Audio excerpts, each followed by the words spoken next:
Gloire à Dieu. Bonsoir, très chers frères et sœurs bien-aimés de Dieu. Que le Seigneur vous bénisse et qu'il vous fortifie tous, partout où vous êtes et partout où vous nous recevez à ces instants. Salutations chaleureuses au nom de notre Seigneur et notre Sauveur Jésus-Christ. Recevez cela pour la gloire du Seigneur. Nous rendons grâce au Seigneur Jésus-Christ qui nous a gardés et donné le souffle de vie et l'opportunité, n'est-ce pas, de nous retrouver encore à ces instants pour partager la parole du Seigneur. Nous sommes donc aujourd'hui le 24 août 2022 et c'est un mercredi. C'est un plaisir de nous retrouver comme d'habitude autour de la parole du Seigneur. Nous allons donc prier. Seigneur Père, merci pour tes bontés, pour ton amour et pour toutes sortes de faveurs qui nous ont entourés le long de la journée et aussi bien la semaine. Nous nous sommes séparés depuis le mercredi passé avec mes bien-aimés et aujourd'hui nous nous retrouvons encore sur ce programme sous ta grâce. Nous te disons merci. Bénis ces instants au nom de Jésus-Christ et par le Saint-Esprit, Seigneur, accorde-nous la grâce de pouvoir comprendre la parole que tu nous donnes et de les transmettre fidèlement au nom de Jésus-Christ. Je bénis tous ceux qui suivront maintenant et ceux qui suivront plus tard, que cette parole garde et conserve en elle la même onction et la même grâce aussi longtemps qu'il sera possible aux hommes de la suivre. Ainsi soit-il pour ta gloire. Au nom de Jésus-Christ, nous avons ainsi prié. Amen. Voilà, comme d'habitude, et vous connaissez les protocoles que nous nous sommes donnés dans cette tranche, c'est bien de partager massivement, alors massivement, les lives que nous sommes en train de suivre en ce moment. Partagez avec moi et que le Seigneur vous bénisse. Je ne sais pas si vous avez reçu des notifications. Gloire au Seigneur pour ceux qui en ont reçu et qui partageaient déjà. Non, moi, je ne l'ai pas encore reçu. Oh là là. Gloire au Seigneur. Nous allons partager avec ceux qui ont déjà fait cela. Gloire à Dieu.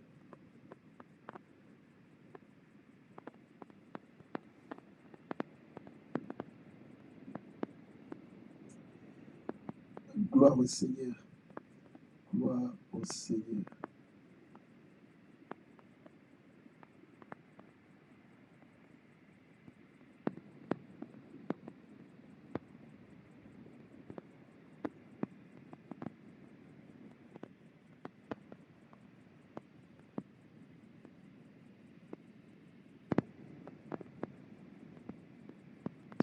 Voilà. Gloire à Dieu. Nous allons donc...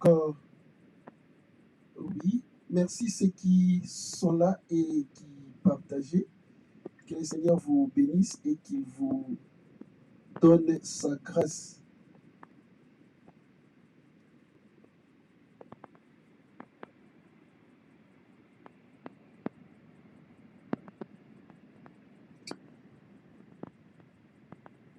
Il y a beaucoup d'amis qui partageaient, qui sont en train plutôt de partager.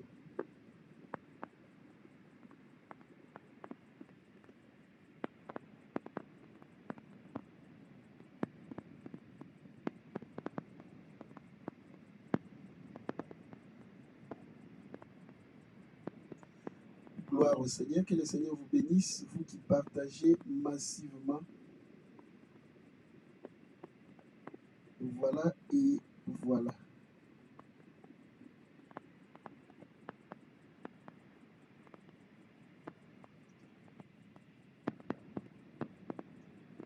Restez donc branchés, que le Seigneur vous bénisse.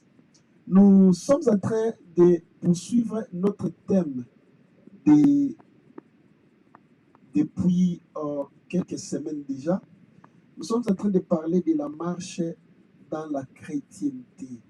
La marche étant que chrétien ou la marche dans la vie chrétienne. Et nous étions en train de nous édifier, de partager ensemble sur les bénéfices que nous avons déjà, les bénédictions que le Seigneur a déjà placées, n'est-ce pas, à notre disposition étant que chrétiens. Et comme nous avions dit, nous n'avions pas la prétention, n'est-ce pas, de vous faire découvrir des choses que vous ne connaissez pas, ou bien des choses époustouflantes. Non. Mais par la grâce du Seigneur, nous avions dit, nous allons nous focaliser, n'est-ce pas, sur des choses, des vérités que nous connaissons déjà. Essayez un peu de mettre un coup d'œil qui riait sur ces vérités-là en vue de les exploiter pour en tirer profit. Parce que la vérité, comme j'ai toujours dit, doit se prouver d'elle-même. C'est le mensonge qui est difficile à cacher. La vérité ne se cache pas. La vérité est limpide, elle est claire. Et elle se révèle dans sa nature comme toujours avoir raison. N'est-ce pas? Et les vérités bibliques aussi se prouvent d'elles-mêmes. Nous n'allons pas nous voiler les yeux tout en étant chrétiens et en confessant notre foi, en ayant toujours des doutes ou des choses que nous-mêmes, nous n'arrivons pas à les assimiler.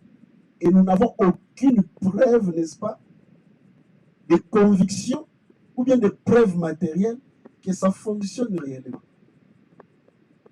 Et ici, parlant de bénédictions que nous disposons déjà, parce que nous les avons, nous devons en tirer profit. Nous devons en bénéficier. Ce ne sont pas des bénédictions que nous sommes en train de chercher. Ce ne sont pas des bénédictions que nous n'avons pas ou des bénédictions que nous devons prier pour les recevoir, mais plutôt des choses que le Seigneur nous a déjà confiées. Cela veut dire que tout un chacun de nous, étant qu'enfant de Dieu, tout un chacun de nous, étant que chrétien, doit en disposer. Tout le monde, tout chrétien en a.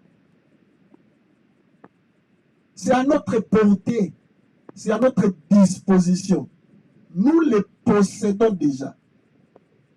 Mais le problème est que ce que nous possédons déjà, nous ne les exploitons pas à leur juste valeur.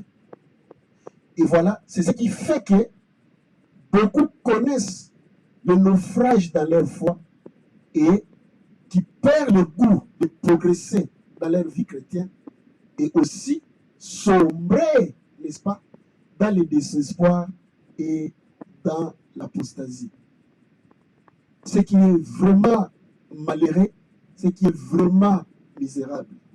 Avec tout ce que vous êtes, avec tout ce que vous avez, avec tout ce que le Seigneur vous a donné, comment pouvez-vous devenir misérable? Comment pouvez-vous sombrer et devenir dans un état aussi piteux comme ça? Alors, c'est peut-être par ignorance, ou bien c'est peut-être par inadvertance, peut-être par inattention. Voilà pourquoi nous voulons éclairer la lanterne de nous tous étant qu'enfants de Dieu, moi-même y compris, par curiosité, et vouloir nous pousser à l'acte, à l'action, n'est-ce pas? Parce que si nous ne mettons pas la parole de Dieu en pratique, nous n'allons pas en tirer profit non plus. Et nous ne devons pas être des auditeurs simples, des gens qui ne font qu'écouter, emmagasiner des connaissances. Il y a des gens qui ont assisté, qui ont participé à beaucoup de conférences, à beaucoup de conventions, à beaucoup de séminaires, et après, ils sont restés les mêmes. Ils ont eu même la chance de croiser avec les grands hommes de Dieu, de croiser avec des personnes qui possèdent beaucoup de grâce. Mais eux-mêmes, leur vie n'en ont pas été impactées. Imaginez-vous, vous croisez un serviteur de Dieu, vous croisez un pasteur, un évangéliste, un apôtre, même un enfant de Dieu, tout enfant de Dieu que vous connaissez, qui marche dans la vérité et qui professe cette foi que nous professons tous ensemble. Mais sa présence dans votre vie ne vous marque pas, ne vous impacte pas. Vous voulez dire que ce sont ces serviteurs de Dieu-là qui ne sont pas qualifiés, ou bien peut-être que c'est là, ces personnes-là même, qui les ont croisés, qui n'étaient pas disposés, n'est-ce pas, à recevoir la bénédiction. Comment n'étaient-ils pas disposés? Ont-ils mis en pratique les paroles qu'ils ont reçues? Voilà pourquoi ici, nous sommes en train d'exploiter ces vérités ici, non pas pour faire un discours, non pas pour passer du temps ou pour retenir ton attention. Mais bien aimé, si je pourrais être une bénédiction pour toi, c'est en te poussant à l'action que tu vois la véracité des paroles que nous sommes en train de prêcher. Et aussi, toi-même, être le témoin vivant de ta propre foi, le témoin vivant du christianisme ou de la religion, ou bien encore de Jésus-Christ que tu confesses, que tu témoignes, du Dieu que tu crées, du Dieu que tu serves et de la Bible que tu portes dans tes mains. Il faut que tu aies suffisamment de preuves que ta foi est authentique et que les choses que tu crois sont véritables. Que tu n'aies aucun doute par rapport à ça. Que tu aies suffisamment de preuves matérielles, oui, des preuves matérielles, des preuves que tu peux toucher, des preuves que tu peux voir, des preuves que tu peux palper parce que Dieu est vivant, parce que Dieu agit. Toute la Bible est remplie de témoignages. Comme quelqu'un l'a si bien dit, la Bible n'est qu'une pile, n'est-ce pas, de témoignages de personnes vivantes, des gens comme toi et moi, qui ont expérimenté les choses que nous sommes en train de dire. Quelque part, Jean a écrit dans son livre, il dit, les choses que nous avons entendues, ce que nous avons vu, ce que nos mains ont touché par rapport à la vie. Donc, Jean faisait les témoignages, non pas de ce que seulement on lui a raconté, non. Des choses que lui-même était témoin. Il a vu Jésus-Christ comme ça dans ses yeux. Il a vécu avec lui. Et il écrit pour nous certifier que c'est vrai. Et il a assuré que tout le monde peut expérimenter la même chose. Si tu n'arrives pas à expérimenter, ta foi sombrera un jour. Alléluia. Voilà pourquoi nous parlons de ces sujets ici. Et depuis quelques jours, nous avons commencé à parler du Saint-Esprit. Le Saint-Esprit comme une bénédiction que nous possédons déjà. Amen. Tu as le Saint-Esprit. Tu possèdes déjà le Saint-Esprit. Le Saint-Esprit, tu n'as pas à le chercher si tu es enfant de Dieu. La Bible dit, ceux qui ont la Bible dit, ceux qui n'ont pas l'Esprit de Christ ne lui appartiennent pas. Vous ne pouvez pas être enfant de Dieu sans le Saint-Esprit, ça n'existe pas. Nous avons déjà parlé de cela. Et nous disons que si tu es enfant de Dieu, tu as reçu le Saint-Esprit. Le Saint-Esprit est en toi. Et nous avions lu la semaine passée 1 Corinthiens chapitre 2, versets 11 à 13. Nous avions vu que nous avons reçu l'Esprit qui vient de Dieu. Et le Saint-Esprit est venu. Dieu nous a donné le Saint-Esprit. Pourquoi nous avions lu? C'est pour que le Saint-Esprit nous rende capables de connaître, d'avoir la possession de la connaissance des choses que Dieu nous a données par sa grâce. Tu comprends? Les choses que Dieu t'a données, c'est au passé. pas les choses que Dieu te donnera. C'est-à-dire que les choses que Dieu nous a déjà données. Et parce que c'est du divin, c'est dans le domaine de la divinité. L'intelligence humaine ne peut jamais sonder cela. La connaissance naturelle ne peut jamais appréhender cela. Le Saint-Esprit est tellement important dans la vie du chrétien ou dans la chrétienté, dans la vie chrétienne, qu'il est indispensable. Sans le Saint-Esprit, vous ne connaîtrez jamais les bénédictions de Dieu. Sans le Saint-Esprit, vous n'allez pas progresser dans la foi chrétienne. Et c'est le Saint-Esprit qui opère les miracles.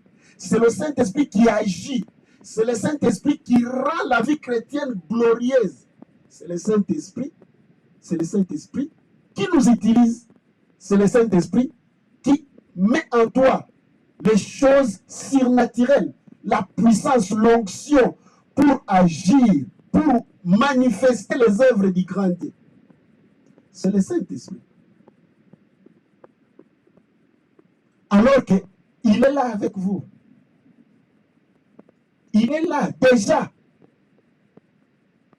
Vous n'exploitez pas sa présence dans votre vie. Par contre, vous vous sentez malheureux ou malheureuse pour des petits sujets du monde, pour des petits sujets de cette vie que vous priez, vous n'arrivez pas à recevoir. Alors que celui qui peut vous donner cela, celui qui peut vous aider à recevoir ces sujets-là, il est là avec vous. Vous n'exploitez jamais cette relation. Vous n'exploitez jamais cette grâce. Allons lire quelque chose. Dans Romains chapitre 8. Romains chapitre 8, disais-je. Nous allons lire les versets 15 à 16. Alléluia. Allez-y avec moi. Romains chapitre 8, versets 15 à 16. La Bible dit ceci. Et vous n'avez point reçu un esprit de servitude pour être encore dans la crainte. Mais vous avez reçu un esprit d'adoption par lequel nous crions Abba, Père. L'esprit lui-même, ce n'est pas pour rien qu'on souligne ici lui-même. On accorde ce privilège au Saint-Esprit. Écoute, la Bible dit, l'Esprit lui-même rend témoignage à notre esprit que nous sommes enfants de Dieu. C'est-à-dire l'Esprit Saint, cette portion de la divinité, une des personnes de Dieu, le Saint-Esprit lui-même, celui que le Christ a souhaité qu'il vienne les remplacer. Souvenez-vous, le Seigneur a dit aux apôtres, il vous est avantagé que je m'en aille. Parce que si je suis ici, je serai isolé, je ne peux pas être en vous. Je ne peux pas être en chacun de vous. Mais le consolateur, le paraclétos, le paraclet, c'est-à-dire celui qui vient nous aider, le consolateur, il viendra. Écoute, la Bible dit, l'Esprit lui-même témoigne à notre esprit. Parce que c'est là qu'il demeure. L'Esprit témoigne, l'Esprit parle à notre esprit. Il dit que tu es enfant de Dieu. Chaque jour, l'Esprit te rappelle par ton esprit que tu es enfant de Dieu. Le problème est que tu n'écoutes pas ton esprit. Tu es trop engagé avec le corps. Ta conscience est trop saturée des choses qui se passent autour de toi, des réalités actuelles du monde, des choses qui attirent l'attraction de notre chair, les choses qui compliquent ou bien les choses qui suscitent l'envie dans notre corps. Tu es trop attiré à cela que ton esprit, tu n'es pas attentif au cri de ton esprit. Là, ton propre esprit d'abord. N'est-ce pas? Or, le Saint-Esprit collabore avec toi par ton esprit.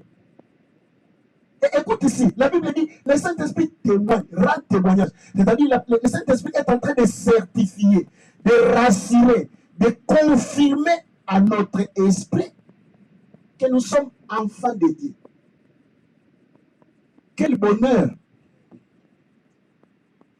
quel plaisir, quelle grâce. À un certain moment, lorsque tu es dans les troubles, souviens-toi de ce verset, Romains 8, chapitre 16. Souviens-toi de cela. Le Saint-Esprit est en train de te parler chaque jour. Et quand il te dit ça que tu es enfant de Dieu, c'est pour te rappeler que tout ce que Dieu a t'appartient aussi. Ça pourrait être un peu extraordinaire, n'est-ce pas? Ça pourrait être un peu exagéré. Mais en fait, c'est ça. En fait, c'est ça. Et si tu commences maintenant à développer cette coopération avec le Saint-Esprit, peu à peu, tu vas commencer à te rendre compte que réellement, tu es quelqu'un de spécial. Écoute, Dieu t'a doté de son propre esprit parce qu'il t'a donné de la valeur. Il t'a donné de la considération. Il t'a placé dans un rang élevé. Il t'a donné, la Bible dit, un esprit d'adoption. L'adoption, c'est un terme juridique. C'est-à-dire, il y a des conséquences par rapport à être adopté dans la famille de Dieu. Tu n'es pas quelqu'un du dehors. Tu n'es pas quelqu'un de malheureux. Tu n'es pas misérable. Si tu peux oser commencer à te voir toi-même dans cette dimension, que tu as eu la chance d'être accordé la grâce d'avoir le Saint-Esprit en toi. Tu marches avec un arsenal important. Tu t'assois, tu t'endormes, tu te promènes avec un arsenal important, avec une présence mirifique, magnifique, mystérieuse, en même temps puissante. Le Saint-Esprit en toi. Le jour que ta conscience deviendra fonctionnelle, ou bien deviendra au courant de cette vérité, et que tu admettes ça comme ça, tu ne te sentiras plus le même. Il y a de la joie en ce que tu sois un enfant de Dieu. L'Esprit veut que tu reconnaisses ça en tout moment. L'Esprit te le rappelle. Il dit Abba Père. Chaque jour, il ne veut pas que tu sois triste. Il ne veut pas que tu sois inquiet. Il ne veut pas que tu sois malheureux. Il ne veut pas que tu te sentes misérable. Quelles que soient les épreuves, si tu manques d'écouter ce son-là, devant les épreuves, tu vas sombrer. Devant les difficultés, tu vas lâcher. Devant les tentations, tu vas tomber. Mais à cause de cette voie-là, que tu peux tenir malgré les difficultés. Et l'Esprit n'est pas là seulement pour te dire, pour te consoler, mais il sait aussi les choses qui t'appartiennent dans l'héritage de Dieu. Que le Seigneur te bénisse et que cette parole t'apporte beaucoup de consolation. À nous revoir le mercredi prochain. Merci.